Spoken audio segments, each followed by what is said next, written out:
Good morning. পূর্বাজ লাইফস্টাইলে স্বাগত জানাচ্ছি। আশা করি সকলে ভালো আছেন। তো আজকে হচ্ছে গিয়ে কী বার? আজকে হচ্ছে গিয়ে রবিবার। আজকে সবথেকে বড় কথা, আজকে হচ্ছে ভূত চতুর্দশী, তাই না? আজকে তো 14 শাক খেতে হবে, 14 প্রদীপ জ্বালতে হবে। আপনারাও নিশ্চয়ই খাচ্ছেন 14 শাক। আমি বললাম না সেদিনকে, আমি ওই রীতটা মানে বজায় রেখে চলি, আমার ভালো লাগে এগুলো।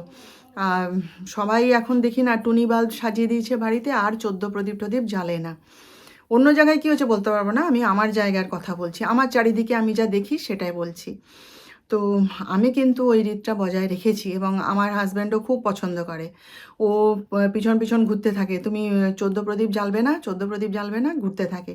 আবার কালকে নিজের হাতে 14 শাক নিয়ে এসছে, দেখাবো আপনাদের। তো আমার এগুলো ভালো লাগে, আমি এগুলো করি ওই জন্যে। নিয়ম মানতে দোষের কি আছে, তাই না? নিয়ম মানলে আপনিও ভালো থাকবেন, আমিও ভালো থাকবো, আমার সংসারের প্রতিটা লোক ভালো থাকবে। যতটা পারি পালন করি, যতটা পারি না ছেড়ে দিই। হ্যাঁ, সবার মতন করে পারি না, নিজের মতো করে করি। আগে আগে সবার দেখে সবার মতো করে করতাম, কিন্তু এখন তো আর সে হওয়ার উপায় নেই। সেই জন্যে আমি নিজের মতো করে যতটা পারি ততটা করি।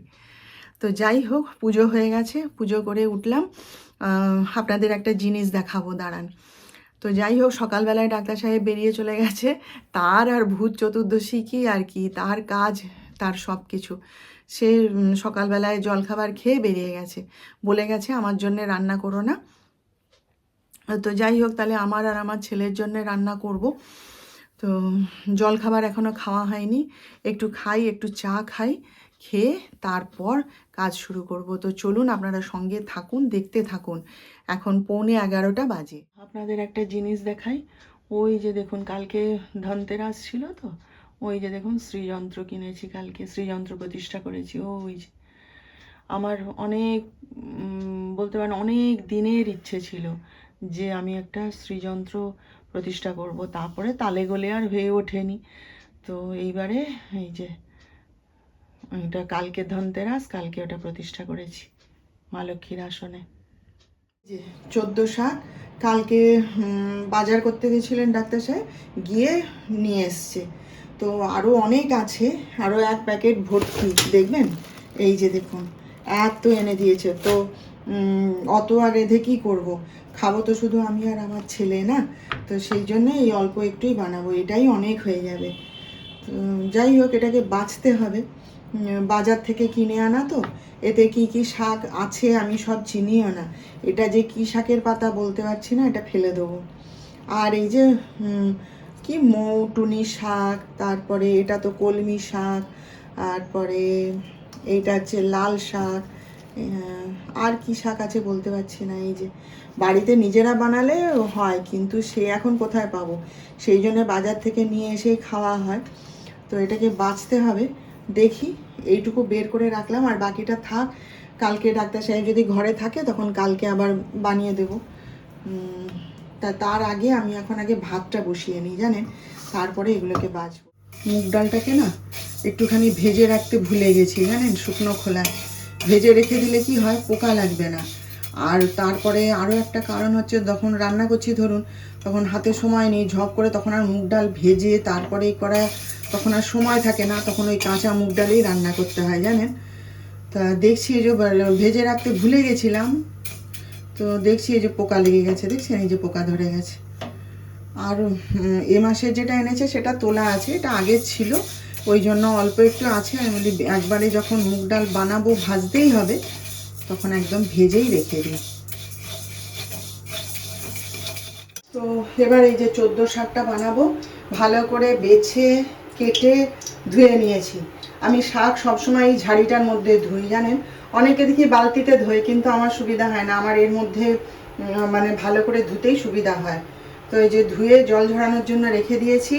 এখানে কড়াইতে তেল গরম হতে দিলাম, আর এই দেখুন এখানে থালার মধ্যে এই যে একটু শুকনো লঙ্কা, একটুখানি কালো জিরে, একটু গোটা জিরে, একটুখানি বাদামটা একটু বেশি করেই নিয়েছি, আর বড়ি। আমার কাছে বড়ি শেষ হয়ে গেছে, আমার খেয়ালই নেই, না হলে আমাদের পাড়ার দোকান থেকে নিয়ে আসতাম। তো যা আছে ওই দিয়ে আমার আর ছেলের হয়ে যাবে, কালকে দেখা যাবে।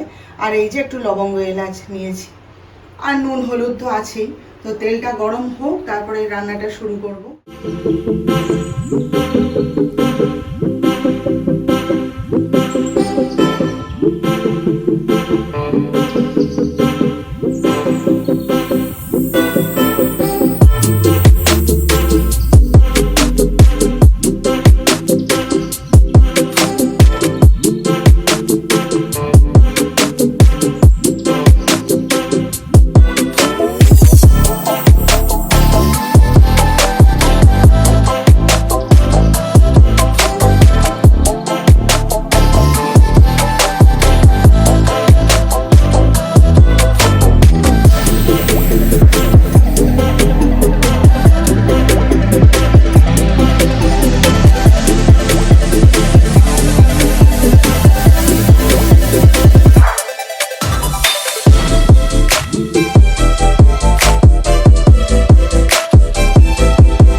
হয়ে গেছে 14 শাক।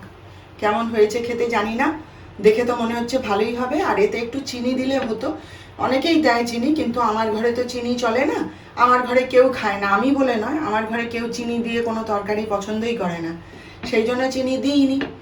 আর বানিয়েছি, এখন দেখি কেমন হয় খেতে।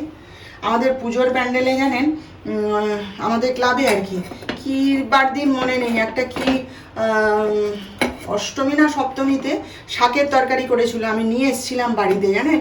সেটা মানে এত সুন্দর খেতে হয়েছিল না, এইরকম বাদাম দিয়ে বড়ি দিয়ে রান্না করেছিল।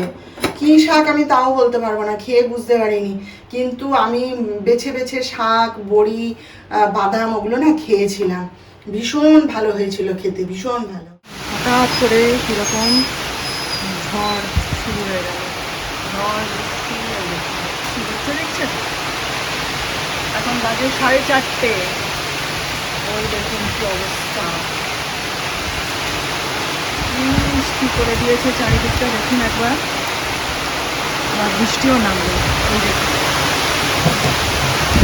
এ বাবা, কোথায় ছিল এত ঝড় বৃষ্টি, হঠাৎ করে শুরু হয়ে গেল দেখুন। পালা পালা, শিখির পালা, যা দেখুন অবস্থা চারিদিকে। ওই জন্য তখন থেকে বারবার খালি লোডশেডিং করে দিচ্ছে, দেখছেন কি জোর বৃষ্টিও নামলো।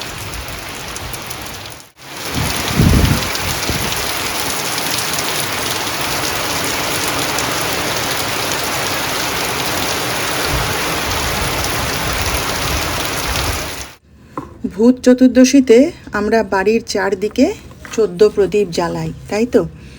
এখন প্রশ্ন হলো যে কেন জ্বালা হয় এই 14 প্রদীপ? হ্যাঁ, তো কথিত আছে কার্তিক মাসের এই তিথিতে শ্রীকৃষ্ণ নরকাসুর নামে এক রাক্ষসকে বধ করেছিলেন। মানা হয় নরকাসুর রূপী রাজা বলি প্রতি বছর এই ভূত চতুর্দশীর দিন অসংখ্য ভূত প্রেত সঙ্গে নিয়ে মর্তে নেমে আসেন মায়ের পুজো দিতে। ঠিক এই কারণেই ভূত চতুর্দশীর দিনকে বলা হয় নরক চতুর্দশীও। প্রচলিত বিশ্বাস অনুযায়ী এদিন বাড়ির চারদিকে নানা ভূত প্রেত ঘুরতে থাকে, তাই এই দিনটা হলো অশুভ শক্তির বিনাশের দিন। এছাড়াও কারো কারো মতে এই দিন আমাদের পূর্বপুরুষেরা মর্তে নেমে আসেন দেখতে যে তাদের প্রিয়জনেরা তাদেরকে মনে রেখেছে কিনা, তাই তাদের ফিরে যাবার পথ যাতে অন্ধকারাচ্ছন্ন না থাকে, তাই এই 14 প্রদীপ তাদের উদ্দেশ্যে জ্বালানো হয়। সেই জন্যেই আমরা এই ভূত চতুর্দশীর দিন 14 প্রদীপ চারিদিকে জ্বালি, 14 শাক খাই, যাতে এই যে আমাদের চারিদিকে যত অশুভ শক্তি রয়েছে তারা যেন আমাদের কোনো ক্ষতি করতে না পারে, এবং আমাদের পূর্বপুরুষেরা যে মর্তে নেমে আমাদের কাছে আসছে তারা যেন আমাদের দেখে খুশি হতে পারে এবং আমরা যেন তাদের আশীর্বাদ কুড়োতে পারি। সেই জন্যেই এই চারিদিক আলোয় আলো করে দেওয়া হয়। এই নাম হচ্ছে দীপাবলি। একটুখানি সন্ধ্যা প্রদীপটা জেলে দিয়ে 14 প্রদীপ জেলে একটুখানি চট করে ড্রেসটা চেঞ্জ করে একটু পার্লার থেকে ঘুরে এলাম। জানেন, অনেক দিন ধরেই যাবো করছি, যাওয়ার হয়ে ওঠে না। কি করবো, প্রতিদিন বিকেলেই তো কাজ থাকে না, তারপরে ঘরে একবার ঢুকে গেলে এসে না আর তখন বেরোতে ইচ্ছা করে না। তারপরে সকালবেলায় তো আমার নিঃশ্বাস ফেলার সময় থাকে না, সকালবেলায় গিয়ে পার্লারে বসে থাকলে কি আর আমার চলবে বলুন। তা সেই আজকেও যাবো, তারপরে ওই যে বৃষ্টি হলো, আটকে গেলাম। তারপরে আমি বলি না, কাজ ছেড়ে দিয়ে এখন হাতে সময় আছে, একটুখানি চট করে ঘুরেই আসি। তা গিয়ে দেখি প্রচণ্ড ভিড়। আমি বলি আমাকে একটু চট করে দেওয়া যাবে গো, আমার বেশি কিছু নয়। বলে হ্যাঁ ম্যাডাম বসুন। তারপরে বলে মুখে কিছু করবেন না? আমি বলি না, এই তো দুর্গাপুজোর সময় ফেসিয়াল করে গেলাম, আর এখন আমার দরকার নেই গো। বলে দিয়ে কাজ সেরে নি। যখন আমি গেছি পার্লারে তখন প্রচণ্ড ভিড়, আর যখন বেরিয়ে আসছি তখন হালকা হয়ে গেছে। যাই হোক, বেশ চারিদিকে আলো হয়ে রয়েছে, সমস্ত বাড়িতে একদম আলো দিয়ে সাজিয়েছে, দেখতেও ভালো লাগে। দীপাবলি মানেই তো আলোর খেলা, তাই না? আলো দেখতে চারিদিকে ঝলমল করছে চারিদিকে, কী যে ভালো লাগে না। আবারে বাচ্চাগুলো তুবড়ি ফাটাচ্ছে, বাজি ফাটাচ্ছে, সেই সব দেখতে গেলাম, আবার দেখতে চলে এলাম। এসে পরেই ছেলে বলে মা আগে তুমি আমাকে খেতে দাও, আমার ভীষণ খিদে পেয়েছে, আমি কি খাবো খুঁজে পাচ্ছি না। আমি বলি তাই? বলে এই যে ড্রেস চেঞ্জ করিনি, আগে ছেলেটাকে খেতে দিলাম, দিয়ে এই আপনাদের সঙ্গে কথা বলছি, তারপর একটুখানি ফ্রেশ হয়ে চা খাবো। এসে পরে না মাথাটা ভালো করে ডেটল জল দিয়ে ধুলাম। বালতির মধ্যে ডেটল জল ফেলে সেই জল দিয়ে মাথাটা ভালো করে ধুলাম। আসলে কি বলুন তো, ওই যে ওরা তো সেই সবার একই চিরুনি ব্যবহার করে, একই কাঁচি ব্যবহার করে, সব যদিও ওরা পরিষ্কার পরিচ্ছন্ন করে রাখে, তবুও হ্যাঁ, যে কাঁচিতে আমার চুল কাটলো সেই কাঁচিতেই অন্যেরও কাটছে। তারপরে ওই চিরুনিগুলো, হ্যাঁ, যখন ধরুন আমরা এই যে ধরুন আজকে সবাই একসাথে চুল কাটা হচ্ছে, ওরা কি আর সেটা ধুয়ে ব্যবহার করছে? হয়ে গেলে তখন হয়তো রাতে ডুবিয়ে রাখলো, পরের দিন পরিষ্কার করলো, কিন্তু এখন তো সব একই সাথে ব্যবহার হচ্ছে না। ওই জন্যে এসে আমি ডেটল জল করে পুরো মাথাটা ধুলাম। আর আজকে জানেন আমাদের ক্লাব থেকে আবার র্যালি বেরোবে। আমাদের ক্লাব থেকে মানে কি, আমাদের ক্লাব আর পাশের আর একটা কি রাজদূত ক্লাব না কি, সেই দুটো ক্লাব একসাথে মিলে ওই কালী পুজোর র্যালি বেরোবে। তো আমাদেরকে প্রচুর ডেকেছিল। আজকে সকালবেলায় আবার চৈতালিদি ফোন করছে, তুমি যাবে না কেন গো? আমি বলি না ওখানে আমি যাব না। তারপরে এই যে আমার বন্ধু ভিডিও পাঠিয়েছে, দেখছি তো সব, বাবা ওই ভিড়ের মধ্যে কি যাওয়া যায়? দুর্গাপূজায় তখন সে নিজেদের ক্লাব থেকে বেরিয়েছিল, শোভাযাত্রা বলুন যাই বলুন, তখন গেছিলাম। এখানে সম্ভব নয়, সেই জন্যে যাইনি, বুঝলেন তো। এই যে আজকে রাতে আমাদের হয়েছে এই যে পনিরের তরকারি আর রুটিগুলো আমি করলাম এক্ষুনি, আর পনিরের তরকারিটা ডাক্তার সাহেব বানিয়েছে। আজকে বাড়ি ফেরার সময় আমাকে ফোন করেছিল, পনির নিয়ে যাব, খাবে? রাতে আজকে কি রান্না হবে? আমি বলি কী জানি, এখনও ঠিক করিনি, হবে কিছু তরকারি। তা বলে না, আমি পনির নিয়ে যাচ্ছি, বানাবো। তো নিজেই নিয়ে এসে ও নিয়ে এসে নিজেই বানিয়েছে। এবার যেহেতু আমি খাবো সেহেতু আলু চিনি কিছু দেয়নি। এই যে দারুণ খেতে হয় জানেন, পনিরটা খুব সুন্দর বানায়। তো যাই হোক, তাহলে আজকের মতন ছুটি নিলাম, আবার দেখা হবে। আপনারা ভালো থাকবেন, আর আজকের ভিডিও ভালো লাগলে একটা লাইক, শেয়ার ও সাবস্ক্রাইব করে প্লিজ জানিয়ে দেবেন।